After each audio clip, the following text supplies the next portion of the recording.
दोस्तों, हमारी ज़िंदगी लोहे की तरह है जो अक्सर एक ही आकार में बंधी रहती है। जिस प्रकार से लोहा ब्लैक स्टीम की छीनी और हैमर से नया रूप लेता है, वैसे ही हमें भी अपनी मेहनत और समर्पण से अपनी ज़िंदगी को नया आकार देना होता है। हमारे विचार और हैबिट्स भी इसी तरह ढलते हैं। खुद को तपाने के बाद ही हम अपनी ज़िंदगी को बेहतर बना सकते हैं। अक्सर लोग ब्यूटीफुल जीवन, बेहतरीन हेल्थ और सक्सेस की बातें सुनना पसंद नहीं करते हैं, लेकिन क्या यह सब पाना वाकई इतना कठिन है? अगर मैं कहूँ तो यह बिल्कुल आसान है। इस समरी में हम रोल्ड बैले की प्रिंसिपल्स को जानेंगे और समझेंगे कि कैसे यह हमारी ज़िंदगी को बेहतर बना सकती है। इस यात्रा में हम ब्रेन बफेट और कई अन्य जानी मानी पर्सनैलिटीज़ के जीवन पर नज़र डालेंगे। आपको अपनी ज़िंदगी के बारे में और गहराई से सोचने और समझने में मदद करने के लिए हम विभिन्न परिस्थितियों और थॉट एक्सपेरिमेंट के बारे में जानेंगे। जैसे एक अच्छी ज़िंदगी जीने के लिए कुछ मेंटल टूल्स की ज़रूरत होती है, वैसे ही इन क्षेत्र का अध्ययन करने के लिए भी हमें कुछ मेंटल टूल्स की आवश्यकता होती है। यह टूल्स बुद्धिमत्ता और धन से कहीं अधिक महत्वपूर्ण है। आइए इस सफ़र की शुरुआत करें और जानें कि कैसे हम अपनी ज़िंदगी को सच्चे अर्थों में गुड लाइफ बना सकते हैं। बहुत बार ऐसा होता है कि हमें लगता है कि हम किसी चीज़ या किसी व्यक्ति को अच्छे से समझते हैं, लेकिन फिर एक समय आता है जब हमारा यह भ्रम टूट जाता है। इसका कारण यह है कि हम सब दुनिया को अपने नज़रिए से देखते हैं और यही मानते हैं कि हमारा नज़रिया सही है, लेकिन यह ज़रूरी नहीं है कि जो हम सोचते हैं वह सही हो। हम अक्सर लोगों के बारे में ओपिनियन बना लेते हैं, जैसे वह बहुत आलसी हैं या वह बहुत ज़िद्दी हैं। हम बिना सोचे समझे अपने विचारों को सच मान लेते हैं। यह मान लेना ये छोड़ दें कि अगर आप या कोई और किसी के बारे में बुरा सोचता है तो वह व्यक्ति सच में ऐसा ही बेहतर है। यह है कि आप अपने लिए, दूसरों के लिए और इस दुनिया के लिए एक खुला माइंड रखें। अपनी नेगेटिव थिंग्स को अपने ऊपर हावी ना होने दें। जो बातें आपके मन में अक्सर किसी और ने आपके अंदर डाली होती है, और यह ज़रूरी नहीं है कि वे सच ही। उदाहरण के लिए मान लीजिए आपको लगता है कि आपके फैमिली वाले आपको अपने सपनों को पीछे जाने से रोक रहे हैं। इससे आपको लगता है कि वे आपको खुश नहीं देखना चाहते, लेकिन अगर आप गहराई से सोचेंगे तो आपको समझ में आएगा कि वो आपकी चिंता कर रहे हैं। वे आपको इसलिए रोक रहे हैं क्योंकि उन्हें डर है कि कहीं आप नाकाम ना हो जाएं। आपके फैमिली वाले हमेशा आपके लिए अच्छा ही सोचते हैं, लेकिन अगर आप सच्चाई जानने की कोशिश नहीं करते हैं तो आप सोचते हैं कि वो आपसे प्यार नहीं करते। इसलिए हमेशा खुला माइंड रखें और लोगों को समझने की कोशिश करें। क्या आपने कभी सोचा है कि आपकी सक्सेस में आपकी मेहनत का कितना हिस्सा है और कितना उन सर्कमस्टेंसेस अपॉर्चुनिटी का है जो आपके हाथ में नहीं है। ज़्यादातर लोग मानते हैं कि उनकी सक्सेस का लगभग 60% हिस्सा उनकी मेहनत से आता है और 40% पर्सनल रीजन से। अब एक उदाहरण लेते हैं। मान लीजिए आपके पास दो जुड़वा भाई हैं और दोनों बहुत होशियार हैं। एक भाई अमेरिका में बड़ा हुआ और दूसरा बांग्लादेश में। अगर आप इनमें से एक होते तो अमेरिका में बड़े होने वाले भाई के लिए अपनी कमाई का कितना हिस्सा दबा कर लगाने को तैयार होते? ज़्यादातर लोग इसका उत्तर 80% देंगे। यह दिखता है कि हम जानते हैं कि अमेरिका जैसे विकसित देश में बड़े होने से हमें ज़्यादा सक्सेस मौके मिलते हैं। हमें इसे ओवर यूटिलाइजेशन मदद से मिलता है। अगर वह व्यक्ति आपकी मदद नहीं करता तो शायद आप आज यहाँ नहीं होते। अगर अपनी कठिनाइयों का सामना किया है तो आपको आभारी रहना चाहिए, क्योंकि आप भाग्यशाली हैं। इस धरती पर जितने लोग जन्म ले चुके हैं उनमें केवल 6% ही अब तक जीवित हैं। इसलिए अगर आप अपनी दूसरी सदी में होते तो आपको जीवित रहने की संभावना कितनी होती? इसका उत्तर है 94%। इसका मतलब है कि आप प्राचीन इजिप्ट में एक मजदूर या रोमन एम्पायर में एक स्लेव बन सकते थे। ऐसे में आपकी टैलेंट और स्किल्स का विकास नहीं हो पाता। यह ओरिजिन लॉटरी का असली मतलब है। आपकी सक्सेस का असली श्रेय आपकी जीन्स और एनवायरनमेंट को जाता है जिसमें आप बड़े होते हैं। आपके पेरेंट्स जिन्हें आपको खुद पर कंट्रोल और अपने इमोशंस को संभालना सिखाया, इसके हकदार हैं। आपके टीचर जिन्होंने आपके नॉलेज दिया, वे हैं जो आपको सक्सेस में योगदान देते हैं। इसलिए आपकी सक्सेस केवल आपकी मेहनत का नतीजा नहीं है। आपकी विल पावर भी आपकी जीन्स और जीवन के एक्सपीरियंस से आते हैं। अब उस सवाल पर वापस आते हैं, आपकी सक्सेस का कितना प्रतिशत सच में आपकी मेहनत से आता है? इसका सही जवाब है 0% होगा। और वेन लॉटरी से हमें दो महत्वपूर्ण बातें सीखने को मिलती है। पहली बात, विनम्र रहना चाहिए। आप कितने भी सक्सेसफुल क्यों ना हो, हमेशा ग्राउंडेड रहे। बहुत से लोग अपनी सक्सेस को सोशल मीडिया पर देखते हैं, लेकिन आपको संयमित रहना चाहिए। हमेशा याद रखें कि आप कितनी फॉर्चुनेटली रहे। दूसरी बात, अपने सक्सेस को दूसरे के साथ साझा करें। बहुत से लोग कठिन सरकमेंट्स में पैदा होते हैं। शायद उन्हें अपने पेरेंट्स से बुरा व्यवहार सहना पड़ता है या वे कम्युनिटी में बड़े होते हैं। ऐसे लोगों की मदद करें और अपने दिल को खोलें। जब आप इसी नज़रिए से देखेंगे तो आप डोनेशन देने और टैक्सेस पर भी शिकायत नहीं करेंगे। यह केवल पैसे खर्च करने के बारे में नहीं, बल्कि एक अच्छे इंसान बनने के बारे में है। आपकी सक्सेस केवल आपके प्रयासों से नहीं, बल्कि उन सभी लोगों और सरकमेंट्स से भी है जिन्हें आपको यहाँ तक पहुँचाने में मदद की है।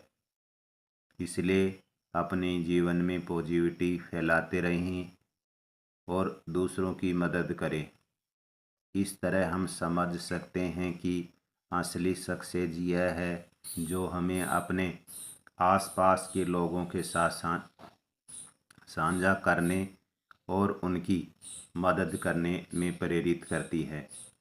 आपकी सक्सेस का माप आपके द्वारा किए गए कामों में नहीं, बल्कि उन लोगों की ज़िंदगी में जो आपने छुआ में होता है। आपका जीवन एक जर्नी है और इन जर्नी में आपके एक्सपीरियंस और आपके द्वारा साझा की गई खुशियाँ ही आपको सच्चा संतोष देंगी। अपनी सक्सेस को एक मौका समझें और इसे उन लोगों के साथ साझा करें जिन्हें इसकी सबसे ज़्यादा ज़रूरत है। रोल्स डवेले, एक प्रसिद्ध स्विस लेखक, अपने प्यारे शहर बर्न में एक दिन हाईवे पर तेज़ी से गाड़ी चला रहे थे। उनकी गाड़ी का स्पीड कैमरा उन्हें स्पीड लिमिट से 10 मील प्रति घंटा ज़्यादा चलते हुए पकड़ लेता है। रूल्स को खुद भी इस अचानक तेज गाड़ी वाले की इच्छा का कोई खास कारण नहीं पाता था, लेकिन उस समय हाईवे पर और कोई गाड़ी नहीं थी, इसलिए वह इस बार भी परेशान नहीं थे कि कहीं स्पीड कैमरे में कोई गलती नहीं हो गई।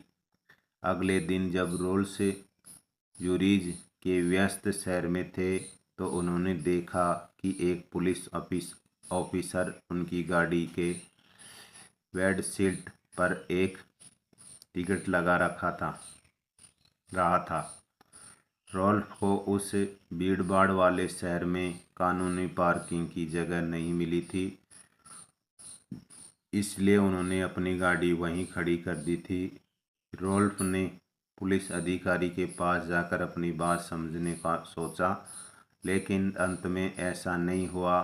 रोल्स को इन कानून तोड़ने पर मिलने वाले से दुख तो होता था, लेकिन उन्हें स्वीकार करना और उन्हें मुस्कराते हुए वरना सीख लिया था। वे हर साल 10,000 रेक्स का दान करके इसे पूरा मानते थे। रोल्स इस तरह अपने कानून तोड़ने को एक सकारात्मक योगदान मान लेते थे और इसे अपने मन में शांति के लिए एक तरह का मानसिक लेखा जोखिम कहते थे। उनका यह नज़रिया उन्हें नकारात्मक परिस्थितियों को सकारात्मक बनाने में मदद करता था। जब वे बर्न के ऊंचे टैक्स रेट्स पर नाराज होते थे तो वे अन्य टैक्स फ्री देशों जैसे रियाद, कुवैत, मोनाको और चंद्रमा के बारे में सोचते थे। वे महसूस करते थे कि उनका टैक्स भुगतान बर्न शहर के लिए एक डोनेशन है, क्योंकि वह एक सुंदर और सुविधाजनक शहर है जहां वो रहना चाहता है। रोल्फ का यह मानसिक हिसाब रखने का तरीका उन्हें नकारात्मक परिस्थितियों को सकारात्मक बनाने में मदद करता है।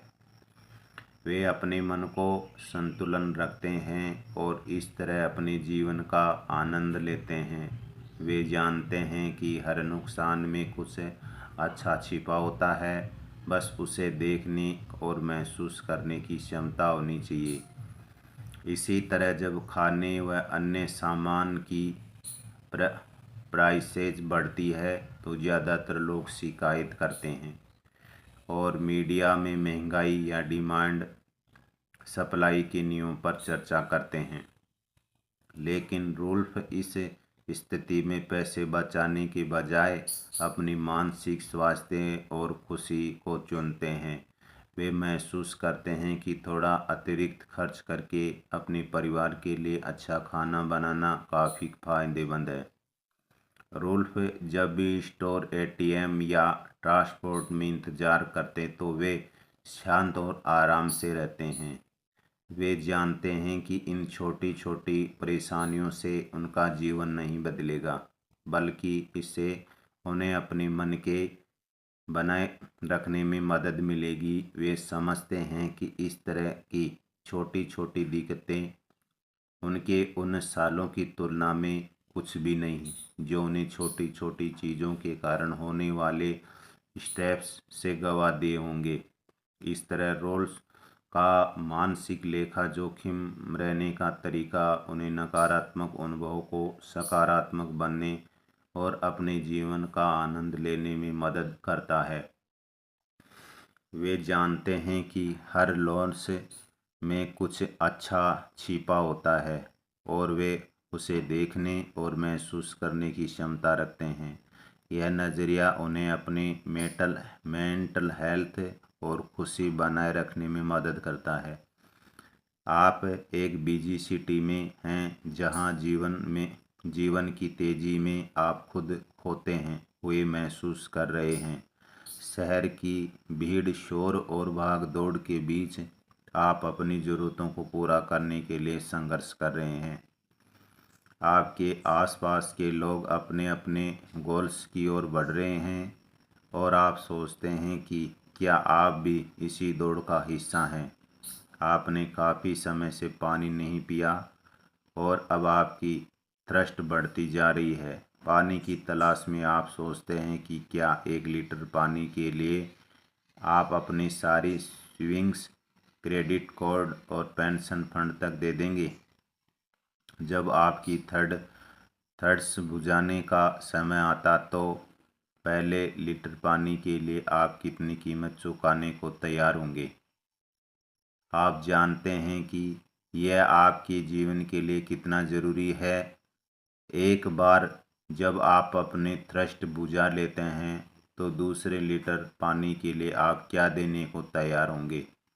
शायद आप अपनी महंगी घड़ी का त्याग करने को तैयार करने होंगे, क्योंकि अब पानी की अहमियत आपके लिए बदल गई है। जैसे जैसे आप तीसरे लीटर की ओर बढ़ते हैं, आपको शायद याद आता है कि आपके हैंडफोन्स आपके लिए कितनी कीमती है।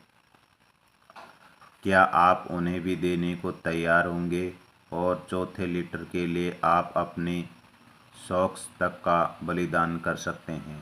यह सब डिमिनिशिंग यूटिलिटी के सिद्धांत को दर्शाता है, जिनमें पानी की कीमत आपके लिए कम होती जाती है जैसे जैसे आपकी प्यास बुझती है। यह सिद्धांत न केवल पानी बल्कि अन्य चीज़ों पर भी लागू होती है, जैसे फूड, क्लॉथ्स और मनी। जब आपके पास किसी चीज़ की अधिकता होती है तो उसकी अहमियत कम होती जाती है। यह हमें उस सवाल पर ले जाता है कि क्या मनी से खुशी खरीदी जा सकती है। आपके हिसाब से एक सुखद और संतोषजनक जीवन जीने के लिए कितनी इनकम की ज़रूरत है? क्या $1 अरब पर्याप्त है या इससे ज़्यादा चाहिए? शोध बताते हैं कि आर्थिक रूप से कमज़ोर लोगों के लिए पैसे बहुत अहमियत होती है। उनके लिए अतिरिक्त इनकम वाकई संतोष लाती है, लेकिन जब बात इन लोगों को आती है तो सालाना $75,000 से ज़्यादा कमाते हैं तो अतिरिक्त पैसे की उतनी अहमियत नहीं देते। जैसे जॉन नाम एक अरबपति जो बाकी लोगों की तरह ही रोज़मर्रा की समस्याओं का सामना करता है। क्या आपके पास महल, महंगे कार्स और अन्य चीज़ें उसे खुशी देती है? अर्थशास्त्री रिचर्ड इटलियन ने 1946 से 1970 के बीच में अमेरिकियों के जीवन संतोष पर अध्ययन किया। उनके अध्ययन में पाया गया कि जीवन स्तर से सुधार हुआ, लेकिन संतोष का स्तर स्थिर ही रहा। इसे स्टर्लिन विरोधाभास कहते हैं। जब आपकी बुनियादी ज़रूरत पूरी हो जाती है, अतिरिक्त इनकम आपकी खुशी में कोई खास इजाफा नहीं करती है। पैसे की अहमियत हमेशा सापेक्ष होती है, ना कि निरपेक्ष। मान लीजिए आप और आपकी सहकर्मी एक महत्वपूर्ण डील पर काम कर रहे हैं। आपके सामने 2 विकल्प हैं। पहला विकल्प है कि आपको 100% का बोनस देता है जबकि आपकी सहकर्मी को कुछ अधिक मिलता है। और दूसरा विकल्प आपको $1000 का बोनस देता है, लेकिन आपकी सहकर्मी को $200 का बोनस मिलता है। आप किस विकल्प को चुनेंगे? अधिकतर लोग पहले विकल्प को चुनते हैं, भले ही दूसरे विकल्प से ज़्यादा पैसा हो। इसके अलावा यदि आपके एक सुंदर हाउस बनाया है जिसमें आपके परिवार की सभी ज़रूरतें पूरी होती है, लेकिन 1 साल बाद आपका पड़ोसी उससे भी बेहतर हाउस बना लेता है, तो आपकी खुशी में कमी आ सकती है। भले ही आपके पास एक अच्छा घर ही हो, लेकिन पड़ोसी की संपत्ति आपको संतोष का अनुभव करा सकती है। इस प्रकार यह स्पष्ट है कि क्या पैसे से खुशी खरीदी जा सकती है। यह इस पर निर्भर करता है कि आप किस स्थिति में। डिमोन्सिंग यूटिलिटी से हमें 3 महत्वपूर्ण सबक मिलती है। पहला, आपके पास इतनी सेविंग्स होनी चाहिए कि आप बिना किसी डर से नौकरी छोड़ने का निर्णय ले सके। ये राशि आपकी 1 साल की सैलरी के बराबर होनी चाहिए। इससे आपको मेंटल पीस मिलेगी और आप बिना किसी चिंता के नए अपॉर्चुनिटी की तलाश पर कर सकेंगे।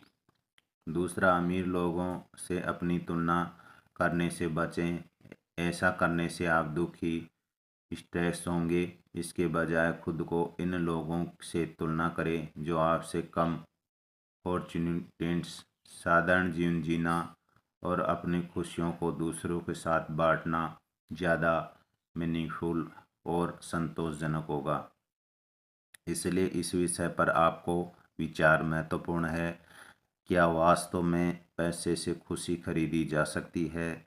यह इस बात पर निर्भर करता है कि आप अपने सरकमस्टेंस का कितना अच्छे से सामना करते हैं और आपके लिए असली खुशी क्या है। जीवन में संतोष पाने के लिए अपनी प्रायोरिटी को समझें और अपने चारों ओर की दुनिया से संतोष प्राप्त करने की कोशिश करें। आप एक बड़े प्रोजेक्ट पर काम कर रहे हैं।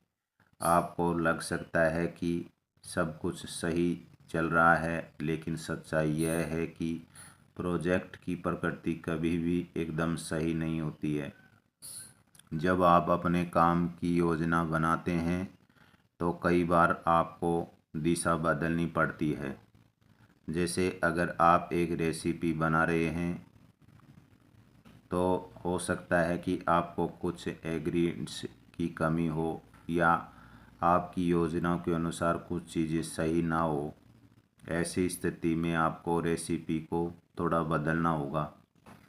अगर आपके पास साल्ट नहीं है तो आप दूसरे स्पाइसों का उपयोग कर सकते हैं। इसे बिना साल्ट के ही बना सकते हैं। यही जीवन में भी होता है।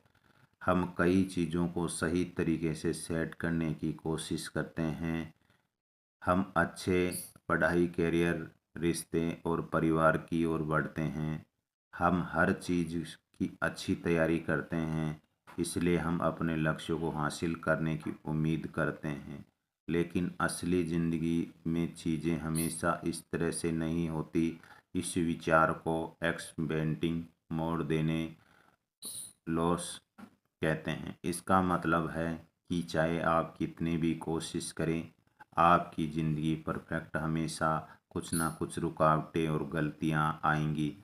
हम जीवन में समस्याओं का सामना करते हैं। कुछ लोग ऐसा सोचते हैं कि उनकी ज़िंदगी में कोई मुश्किल नहीं आएगी। वे अपने प्लान पर ज़रूरत से ज़्यादा भरोसा कर लेते हैं और एडजस्ट करने तथा गलतियों से सीखने की ज़रूरत को नज़रअंदाज कर देते हैं। सेल्फ इम्प्रूवमेंट की कला को आप प्रकृति में भी देख सकते हैं। जैसे एक पेड़ हर मौसम में अपने पत्ते को बदलता है ताकि वह जीवित रह सके। अगर पेड़ अपने वातावरण के अनुसार खुद को नहीं ढालता तो वह सूख जाएगा।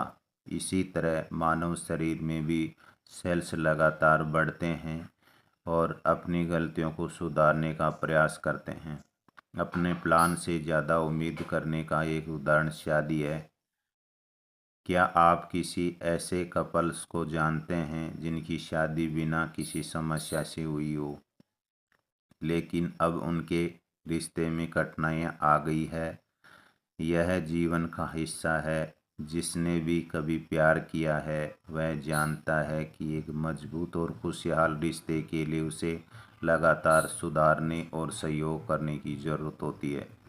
चाहे आप एक दूसरों के साथ कितने भी अच्छे क्यों ना हो, आप कभी भी उन चुनौतियों का कम नहीं कर समझ सकते जो आपके रिश्ते को प्रभावित कर सकते हैं। सुधार की कला को हम राजनीति में भी देख सकते हैं। विभिन्न देशों में कॉन्स्टिट्यूशन में समय समय पर कई बार बदलाव किए गए हैं। इसमें शर्मिंदा होने की कोई बात नहीं है। सुधार का मतलब है कि इन देशों में लोकतंत्र सही तरीके से काम कर रहा है। शिक्षा एक ऐसा क्षेत्र है जहां आपको सुधार की कला अपनाने और पहले से तय किए गए प्लान को कम महत्व देने की ज़रूरत है। वर्तमान स्कूल सिस्टम ज़्यादातर सही उत्तर जानने और अच्छे ग्रेड्स लाने पर आधारित हैं। बच्चों को इस तरह से सिखाया जाता है ताकि उन्हें स्थिर नौकरी और सफलता मिल सके, लेकिन यह सिस्टम अब बेकार होता जा रहा है। खासकर हमारे आधुनिक डिजिटल युग में खुद को सुधारने, नई चीज़ें अपनाने और नए तरीके से सोचने की क्षमता अब ज़्यादा ज़रूरी हो गई है। लेकिन इस तरह के गुण स्कूल में बहुत कम सिखाए जाते हैं। अब चरित्र के विषय पर चलते हैं तो हो सकता है कि आप किसी ऐसे व्यक्ति को पसंद करते हो जो सक्सेसफुल और मेहनती प्रेरित हो। क्या आपको लगता है कि ऐसा उनके परफेक्ट सेटअप के कारण है? शायद ऐसा इसलिए है क्योंकि वे अमीर परिवार से पैदा हुआ है या फिर सबसे अच्छे स्कूल में पढ़े हैं। लेकिन क्या यह सच है? क्या आपको नहीं लगता है कि सफल लोगों ने ऐसा खुद को लगातार सुधार करके किया है?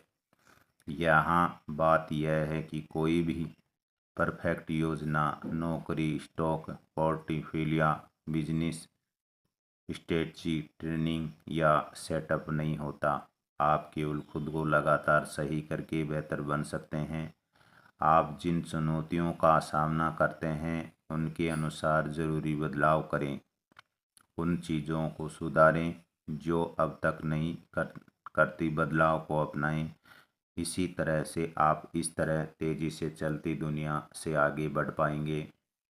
बॉयड ने एक मशहूर सिंगर और सॉन्ग्स राइटर को 2016 में साहित्य के लिए नोबेल पुरस्कार मिला।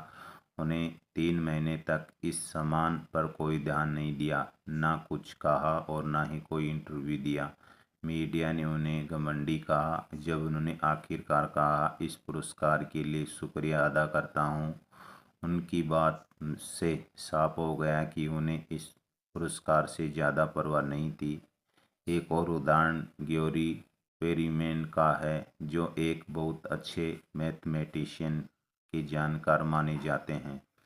उन्होंने 2002 में 7 मुश्किल मैथमेटिक्स के सवालों में से एक का हल ढूंढा, लेकिन जब उन्हें फील्ड्स मेडल्स के लिए चुना गया तो उन्होंने यह इनाम लेने से मना कर दिया, जबकि उनके पास नौकरी नहीं थी और वे रूस में अपनी मां के साथ रह रहे थे। पेरिलमैन को सिर्फ मैथमेटिक्स से मतलब था। उन्हें इस बात की परवाह नहीं थी कि लोग उनके बारे में क्या सोचते हैं। अब यह सोचने का समय है कि आपके लिए क्या ज़रूरी है। आप खुद को कैसे देखते हैं या दुनिया आपको कैसे दिखती है? अगर आप माता पिता हैं तो आपके बच्चे आपके व्यवहार से सीखेंगे कि किस चीज़ पर ध्यान देना है। क्या वे दूसरे को खुश करने के लिए झूठी मुस्कान दिखाएंगे या अपने विश्वास और हुनर पर भरोसा करेंगे? पहले के समय में दूसरों से तारीफ पाना जरूरी था क्योंकि हमारे पूर्वजों को एक दूसरे के साथ मिलकर काम करना पड़ता था। लेकिन आज का समय अलग है। अगर आप अपनी छवि को लेकर ज़्यादा सोचते हैं तो आप पुराने समय की सोच में फंसे हुए हैं। लोग आपको पहचान दे या न दे, इससे आपकी ज़िंदगी पर ज़्यादा फर्क नहीं पड़ता। अपनी छवि की बजाय अपने अंदर के सच्चे मूल्य पर ध्यान दें। ईमानदार से जिए और अच्छे काम करें ताकि आप खुद पर गर्व कर सके।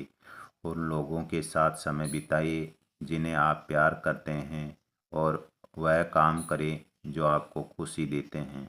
भले ही दुनिया आपकी तारीफ ना करे, लेकिन ऐसा करें जिससे आप खुद सुकून मिले। कॉमेट वैन जैसे विमानन के इतिहास में एक महत्वपूर्ण मील का पत्थर माना जाता है। पहला कनसील्ड जेट एयरलाइन था। हालांकि 1953 से 1954 के बीच यह विमान कई भयानक हादसों का शिकार बना। कोलकाता एयरपोर्ट से उड़ान भरने के लिए कुछ ही मिनटों के बाद एक कॉमेट वन दुर्घटनाग्रस्त हो गया। इसके बाद दूसरा विमान इटली से एल्बा द्वीप ऊपर गिर गया और कुछ ही हफ्तों के बाद एक कॉमेट वैन नेपल्स के पास समुद्र में गिर गया। इन सभी हादसों में कोई भी जिंदा नहीं बचा। इन दुर्घटनाओं की जांच की गई, लेकिन जांचकर्ताओं को कुछ खास कारण नहीं मिली। नतीजतन कॉमेट वैन की उड़ानें जारी रही। हालांकि जब चौथा विमान भी नेप्स के पास क्रैश हुआ तो उड़ाने को रोकने का निर्णय लिया गया। जांचकर्ताओं ने गहराई से देखा तो पता चला कि कॉमेट वैन की चौक और खिड़कियों से सूक्ष्म दरारें आ जाती थी। यह दरारें विमान की मुख्य संरचना यानी फ्यूज़लेज तक पहुंच जाती थी, जिससे विमान टूटकर गिर जाता था। इस समय ने आधुनिक विमानों की खिड़कियों को गोल या अंडाकार बनाने की आवश्यकता को जन्म दिया। लेकिन कॉमेट वन की समस्या यही समाप्त नहीं हुई। एक प्रमुख दुर्घटना के बाद डेविड वारेन, एक विमान दुर्घटना जांचकर्ता ने सुझाव दिया कि सभी विमानों में से ऐसा फ्लाइट डेटा रिकॉर्डर लगाया जाए जो सुरक्षित हो, हर सेकंड महत्वपूर्ण जानकारी दर्ज कर सकें। इसी उपकरण को ब्लैक बॉक्स कहा गया है। वह डिवाइस पायलट की बातचीत सहित हर जानकारी को रिकॉर्ड करता है, जिससे भविष्य में किसी भी दुर्घटना के कारणों का पता लगाना आसान हो जाता है। एयरलाइन उद्योग ने अपनी गलतियों से सीखकर खुद को मजबूत बनाया। कैप्टन सलीन बर्जर, जिन्होंने हडसन रिवर में एक सफल इमरजेंसी लैंडिंग की, ने कहा, हमने जो कुछ सीखा है वह उन गलतियों से है जिनके कारण लोगों को जान गई। हर विमान दुर्घटना इस उद्योग को और अधिक जानकार बनाया, जिससे उड़ानें और सुरक्षित हो गई। यह सोच ब्लैक बॉक्स थिंकिंग के रूप में जानी जाती है, जिसका मतलब है अपनी गलतियों को पहचानना और उनसे सीखना। यह विचार मैथ्यू द्वारा विकसित किया गया है, जिन्होंने ब्लैक बॉक्स थिंकिंग नामक पुस्तक लिखी है। हालांकि इंसान इस तरह से नहीं सोचते। मान लीजिए आपने 5 साल में $100 से कुछ शेयर खरीदे थे, लेकिन अब उनकी कीमत केवल 50% रह गई। आप शायद सरकार, उस कंपनी या अपने दोस्त को दोष देंगे जिसने आपको निवेश करने के लिए प्रेरित किया। सच्चाई को स्वीकार करना और अपनी गलतियों का विश्लेषण करना लोगों के लिए मुश्किल होता है, और यही इस अध्याय का मुख्य संदेश है। लंदन स्कूल ऑफ इकोनॉमिक्स में एक साइकोलॉजिस्ट ने पाया कि मोटे लोग अक्सर अपनी समस्या पर ध्यान हटा लेते हैं और उन पहलों पर ध्यान केंद्रित करते हैं जहां उनका वजन मायने नहीं रखता, जैसे कि उनका काम। यह इसलिए होता है क्योंकि सच्चाई को स्वीकार करना बहुत बेहद चुनौतीपूर्ण होता है। सच्चाई यह है कि दुनिया आपकी सोच या भावनाओं को प्रभावित नहीं होती। समय लगातार आगे बढ़ता है, सूरज उगता है, डूबता है, चाहे आप कितने भी दुखी हो। जब चीज़ें आपके अनुकूल होती हैं तो सच्चाई को मानना आसान होता है, लेकिन जब मुश्किल समय आता है तब भी उसे स्वीकार करना उतना ही ज़रूरी होता है। कई बार हम अपनी समस्याओं को नहीं देख पाते हैं, इसलिए हमें एक सच्चे दोस्त की ज़रूरत होती है जो हमें सच बताने की हिम्मत रखता हो। जब आप अपनी सच्चाई को स्वीकार कर लेते हैं तो आपको एक ब्लैक बॉक्स बनाने की आवश्यकता होती है। यह कोई असली डिवाइस नहीं है, बल्कि एक साधारण नोटबुक और पेन काफ़ी है। जब आपको किसी महत्वपूर्ण निर्णय की आवश्यकता हो तो अपने सभी विचारों, उपेक्षाओं और निष्कर्षों को लिखें। यह नोटबुक आपकी मदद करेगी यह समझने में भी आपने कहाँ गलती की है। यदि आप अपनी गलती को पहचानने में सब असफल रहते हैं तो आप फिर से असफल हो सकते हैं। जिंदगी आपको तब तक ठोकरें लगाती रहेंगी जब तक आप अपनी गलतियों की पहचान कर उन्हें सुधार नहीं लेते। कड़वे सच को स्वीकार करना कठिन हो सकता है, लेकिन अतः आपको एक बेहतर और समझदार इंसान बनाएगा। 1519 में हर्नान कॉर्टेज, एक साहसी स्पेनिश विजेता ने मेक्सिको में कदम रखा। विजेता वो होते हैं जो अपनी ताकत और समझदारी से दूसरों पर जीत हासिल करते हैं। जैसे ही कॉर्टेज ने मेक्सिको में कदम रखा, उसने इसे स्पेन का हिस्सा बना दिया और खुद को वहां से गवर्नर बना लिया। लेकिन फिर उसने एक अजीज फैसला लिया। उसने अपनी शेप्स को तोड़ दिया, जिससे वह वापस लौट नहीं सकता था। यह कदम उसने क्यों उठाया? इस सवाल का जवाब हमें रोल्फ डोवले की एक कहानी से मिलता है। डोवले ने एक सीईओ में से मुलाकात की जो मिठाई नहीं खाते थे। कई सालों तक डोवले ने उन्हें मिठाई का आनंद लेते नहीं देखा। शुरू में वह उन्हें अजीज लगा। क्या वह अपने मौक़ों का सही इस्तेमाल नहीं कर रहे थे? उन्होंने कभी अपनी भूख या मिठाइयों की खूबसूरती पर क्यों नहीं सोचा? कॉर्टेज का जहाज़ों को तोड़ने का फैसला और उस सीईओ का मिठाई से दूर रहना एक खास नियम को बताता है। जैसे क्लिंटन क्रिंस द प्लज कहा है, वह एक ऐसा वादा है जिसे तोड़ना मुश्किल होता है। इसका मतलब है कि व्यक्ति उस चीज़ पर समझौता नहीं करेगा क्योंकि वह उसके लिए महत्वपूर्ण है। क्रेटलेट्स ने देखा कि कई प्रबंधक अपने कैरियर के शुरुआती दौर से काम पर ध्यान देते हैं। जब वे आर्थिक रूप से स्वतंत्र हो जाते हैं तब परिवार पर ध्यान देने लगते हैं, लेकिन तब तक बहुत देर हो चुकी है। कई की शादी टूट जाती है और बच्चे के साथ रिश्ते कमज़ोर हो जाते हैं। इसलिए क्रिस ने वादा किया कि वीकेंड्स पर काम नहीं करेंगे और हफ्ते के दिनों में अपने परिवार के साथ समय बिताएंगे। वह इस वादों के लिए इतने गंभीर थे कि सुबह 3 बजे भी काम करना उसके लिए कोई परेशानी नहीं थी। वह एक महत्वपूर्ण सबक है। लचीलापन एक खतरनाक चीज़ हो सकती है। अगर क्रिस्टियंस ने यह वादा नहीं किया होता तो वह वीकेंड्स में काम कर सकते थे, लेकिन उन्होंने अपने नियमों में कोई छूट नहीं रखी। कॉर्टेज ने मेक्सिको को जीतने के लिए अपने जहाज़ों को तोड़ दिया और उस सीईओ का लक्ष्य अपनी सेहत बनाए रखना था। इसलिए उसने मिठाई से हमेशा दूर रहने का फैसला किया। तीनों ने अपने लंबे समय के लक्ष्यों को पाने के लिए दृढ़ता दिखाई। लचीलापन उन्होंने अपने लक्ष्यों से भटक सकता है। ऐसा क्यों? इसके दो बड़े कारण हैं। पहला, हर बार नए निर्णय लेना थका देता है, जिसे डिसीजन फिटिंग कहा जाता है। जैसे जैसे दिन बढ़ता है उसका मस्तिष्क थक जाता है और सब सबसे आसान विकल्प की ओर मुड़ जाता है। इसलिए द प्लीज मददगार होता है। जब आप एक वादा करते हैं तो आपको फिर से सोचना नहीं पड़ता है, क्योंकि आपने पहले ही निर्णय ले लिया। दूसरा, दृढ़ता आपकी पहचान की रक्षा करती है। जब आप एक ही दिशा में चलते हैं तो आप यह देखते हैं कि आप किस चीज़ का समर्थन करते हैं और समझौता नहीं करेंगे।